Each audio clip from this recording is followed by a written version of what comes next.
Systems work, people fail. This is the Advisor Mentorship Podcast, proven systems and processes for the 21st century advisor with Jeremy Hauser. In today's crowded marketplace, advisors must find a way to differentiate themselves from the competition. Learn how to elevate your game and accomplish incredible feats as Jeremy teaches you proven systems and processes to successfully build a 21st century advisory practice and discover how developing a work-life balance is not only possible, but achievable. Jeremy Hauser is a veteran of the financial services business, having worked with advisors for the past, 10 years or so. In that time, he has learned a thing or two, including that processes work. I'm Patrice Sikora. Jeremy, when you say process, what do you mean? Processes is definitely something over the last decade I've started to establish with a lot of my advisors. Not only are processes very key on success, but I would say systems too, with regards to the advisors that I've found have actually grown their business each and every year. But don't get me wrong, just because you have a process doesn't mean necessarily you're going to be successful, because that's definitely the confusing part of it. But if you have a key process that seems to get you the end over year results of what you're trying to strive to get each and every year as you're growing your business, the good news about having a key process for what you're doing in any industry, not just the financial industry, but it's something you can go back to and you can tweak. It's kind of like a baseball swing or a golf swing. It's the foundation of your business. And then you can go in, hire somebody, you can work on the mechanics to make sure your process, your swing is going to work to get you the results that you want each and every year. So that's something I find pretty beneficial. All right. So you really don't need technology for process, right?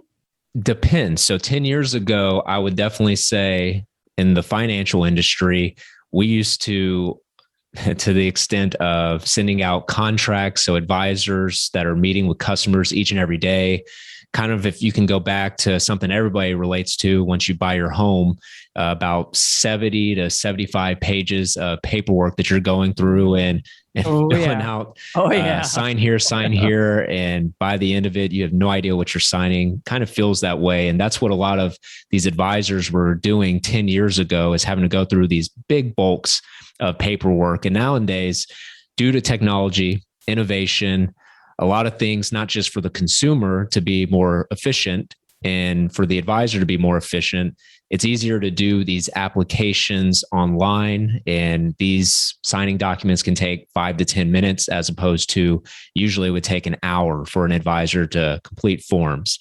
Marketing side of it as well too with technology, that's a whole other animal itself. But yeah, definitely people are going to need technology to continue to innovate and stick out in front of their competition to attract new clients in our industry. At this point in time, I would think technology is it's everywhere. Everybody needs it. As you said, it's improved speed, at least in some areas. But does technology sometimes get in the way? I would say it could. It really depends on the individual themselves. So not the person, especially if we're talking about financial advisors here, the individual that just wants to stick to what's worked for the last 20 to 30 years of their career. If you don't adapt, you do. I do seem to find people that struggle in the growing their business each and every year, day over day, year over year, if they aren't adapting to technology. With regards to getting in front of new people. How do you stay in front of your clients? How are you making sure that you're maximizing and leveraging your time efficiently? I mean, we're only one person. I don't think necessarily on the technology side, if you're not adapting, you're necessarily not going to make it in the financial services. But in the same breath, I think it's going to be tough for you to continue to strive as technology enhances as well. And if your clients don't see technology, I would think they might have some second thoughts. It's true too, because as time goes on, I mean, it's no secret here that eventually over time, myself included, so I'm in my early 30s, but 10 years ago, there's going to be another Jeremy. So right now there's another me. There's other people that are coming into the industry where you got to continue to enhance what you're doing, because people that are younger, and as technology evolves, it's definitely going to be something to where your competition is going to have the next best thing. So not necessarily do yourself or do I have to continue to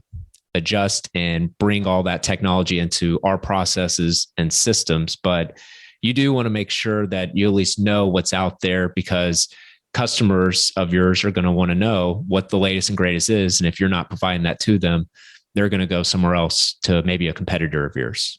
Does the technology overshadow the human part, the people part? Do we still need people? We're always going to need people. Now, I could be something, I could be considered wrong, I guess, in the future. A robot will tell you to that answer if that's the case. But I really feel like we're here on this earth to serve, and you need people to do that. So just imagine real life scenario here, you or I or anybody listening, you're looking on your phone, and especially with finances, you're looking at your TD Ameritrade account, your Schwab account, if you have Robinhood, your Robinhood account, whatever it may be. And back in 2020, from January to March, the S&P 500 dropped a little over 30% in that time frame. So could you just imagine the emotions that the individual was going through during that time frame, and to rely on a robot to help you with those emotions and guide you not to do the wrong emotional behavior when it comes to financing? That's why I think it's always going to be, you're going to need people there to help. Going back to a reference I've used before, be kind of those bumpers when you're bowling out there. If you're actually at the bowling alley, you need somebody to keep you in your lane and make sure you're not doing something out of the ordinary for that. All right. All that all having been said, why do advisors work with you and InsurMark? So InsurMark's been around for 38 years as of July for 2021. I think a little elaboration on the people. Our family culture has definitely gravitated a lot of the right fit of advisors to InsurMark. Those that are definitely looking to better themselves each and every day, being a part of a good culture, and not always being the best person in the room. I guess you can say, yeah, on the business side is one thing. We always look at numbers, but I think advisors really gravitate to systems and processes that are working. And if they can get ideas from people on the other side of the country from them, and it can bring some value to their business, I think overall, that's why people work with InsurMark. Sure, the employees are fine, the systems we have work, but really that family culture is something different. So you can have a group in Tennessee who now, thanks to the relationships with us here at InsurMark or myself, and maybe I have an individual that has a similar practice out in California or even in Boston, Massachusetts. These individuals get to know one another on some of the trips that we may do, or some of the business planning live events that we may host here at our company. And over that time, they become good friends. And now all of a sudden they're expanding, they're bettering themselves, not just as advisors, but also people, because friendships definitely help people get through the toughest times. Do you find that those relationships build over time? Do they, being distant from each other, geographic distances make it difficult, but does it make them stronger relationships, or do they fade? I think it strengthens it. What's that saying? It's like, you're gonna have to help me on this one. Absence makes the heart grow fonder. That's why I use your verbiage. So I really do think that that's a huge thing in our industry, because these advisors, especially the ones I talk to each and every day, from the mom and pop shop, so just one man doing everything, one woman, no assistant, or those that have maybe 5 employees. I mean, they're on an island out there. So they want to know what the competition's doing. They want to get better each and every day. So when they get an opportunity every 3 months, 6 months to a year to now get in front of people that they've had great success with, they know that they're thriving, they see their numbers each and every year. It's definitely just kind of a good, just checking your six, kind of to use a pilot phrase, but to check your six to make sure that, am I working? Am I am I growing efficiently and something to scale with, but also still share the same habits and same camaraderie within that and culture. All right, tell me about your AMP program, your Advisor Mentorship Program. So to the point of what I've found with a lot of advisors that have worked with us here over the last 10 years of me being with InsurMark. So I started AMP, which is Advisor Mentorship Program. It's a program that I put together to link like-minded advisors to not only share best practices, but also build that camaraderie, like we mentioned just recently. So in 2017, what I did is I put together out of my advisors, about 20 of these individuals I interviewed. So we called it our value engineering process. But with that process, what we were able to do is really dive into what makes them successful. We do monthly calls, and that group of 20 from 2017 to 2018, together collectively, they grew their business 100%. Crazy numbers. So 100% is what they grew going into 2018. From 2018 to 19, they grew an additional 25%. And then even in 19 to 20, Lord behold, the pandemic, my advisors still grew an additional 20% in an industry. Quick number for you, Patrice. In an industry that was actually down 23% for 2020, my group of advisors were up year over year 20% from that 2019 number. That is pretty remarkable. Pretty remarkable. Yeah, and that's something that I definitely, it's a great, what I've learned over the last decade of doing this is advisors, they want to make sure that they have the right systems in play. They have the right people that they're teaming up with to take on what's coming at them, because nobody could have predicted COVID, especially all the restrictions. People had to adapt to technology. Just going back to that segment, if you look at the fact that people couldn't leave their home. So a lot of advisors nowadays who are doing face-to-face appointments, they had to adjust to doing virtual appointments, the consumer. So people probably, I think everybody, I would say probably 70% of America now knows what Zoom is. And grandma and yes.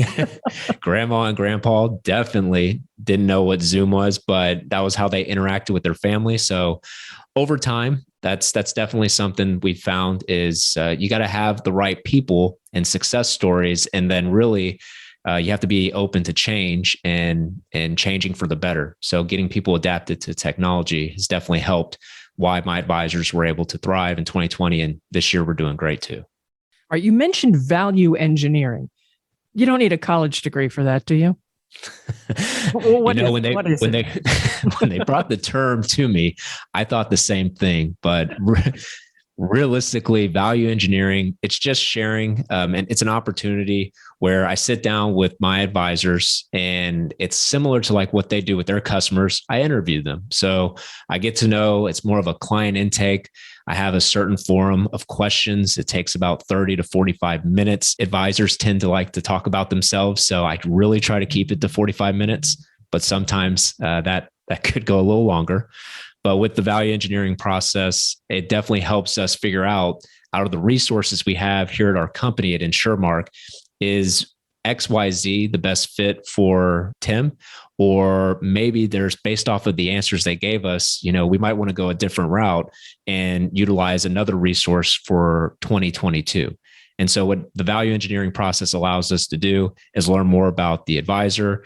And then from our tool chest of all the tools that we have, what resources can we give to them to basically throw the gasoline on their fire and just let it go? How do advisors come to you? What is the route they take? So with our advisors, for the most part, they find us social media. I definitely think a lot of advisors have gotten to know me over LinkedIn. Our company does a lot of marketing. We do a lot of branding amongst not just on LinkedIn and Facebook, but it's a lot of word of mouth too. So similar to our advisors, leveraging multiple outlets out there. It's pretty tough nowadays to really grasp the market that you really want to. But for the most part, I'd probably say referrals and social media, and then advisor A introduces us to somebody that they've known over the years, and they might get an opportunity if they're a good fit that we might make sense for both sharing. About what percentage of advisors who approach you actually stay with you? Well, that's an interesting number. I would have to really dive into. So the amount of advisors that come to, I would say, Jeremy. So if I were to end up talking to a new advisor and we start to figure out a way to where some of our resources could help add value to them, I'd probably say a 50% chance that advisor is going to be still a good fit, because there's some qualifications that they do have to meet and requirements in order to work together, because we do have a lot of good systems and processes, but we want to make sure that we're helping an advisor who really specializes in what our advisors are doing across the country, which is really protecting retirement accounts. So utilizing certain products, and it's not for everybody, but we find that the advisors that do fit that niche, if they're RIAs or insurance only advisors or whomever it may be, we do have a pretty good opportunity to add some type of value to their business. It just depends on what that tool might be. Is there something we haven't mentioned here that you'd like to make sure advisors know about your mentorship program or your program all told? One thing I would say is in 2020, which was definitely a very challenging year, I feel like even in my young 33-year life, I feel like last year I worked a lot harder, a lot more, just trying to make the most out of last year in 2020. And the thing that I really realized amongst my advisors is it's all about having that camaraderie and making things simple. So I ended up investing in myself, and I invested in the Advisor Mentorship Program for my advisors. And what I mean by that is, due to the fact that a lot of advisors were learning technology, I actually created a one-stop shop for those advisors to go to a resource library. And within that resource library on the page, everybody has a login. They have an opportunity to now hear recordings from other successful advisors. They see what other advisors are using out there in the marketplace at point of sale, what kind of literature they're using with customers that's helping them. So I really think last year was a difference maker of what helped me thrive and helped my advisors thrive, is because they knew that they had a good team supporting them. And we're always looking for the next best thing and being open-minded to providing an additional thing for each and every advisor, even if they're not comfortable with change, which nobody is. No, it's difficult to accept, but knowing somebody has your back, that's half the battle right there. So Jeremy, how can people reach you? They can reach me on LinkedIn. I feel like I've mentioned that a couple of times, but I think that's where a lot of advisors, just by following or connecting with me there, I provide a lot of the material that I talk to my advisors about on LinkedIn. So that's a good free resource for them. Or they can just go to the www.advisormentorship.com website and feel free to check out the video or click learn more, and we can send you an introduction kit to any resources that we reference on these type of podcasts. All right, Jeremy, thank you so much. Jeremy Hauser, the host of this Advisor Mentorship podcast. And there is much more to come in this show, so make sure you follow or subscribe to get the latest episode. And of course, share with colleagues and friends. They'll appreciate that. I'm Patrice Sikora, and let's talk again later. Thank you for listening to the Advisor Mentorship Podcast with Jeremy Hauser. Click the follow button to be notified when new episodes become available, and connect with Jeremy on LinkedIn to stay up to date. If you would like to request our introduction kit, feel free to check out www.advisormentorship.com and click on Learn More. The information covered and posted represents the views and opinions of the guest and does not necessarily represent the views or opinions of InsurMark. The content has been made available for informational and educational purposes only.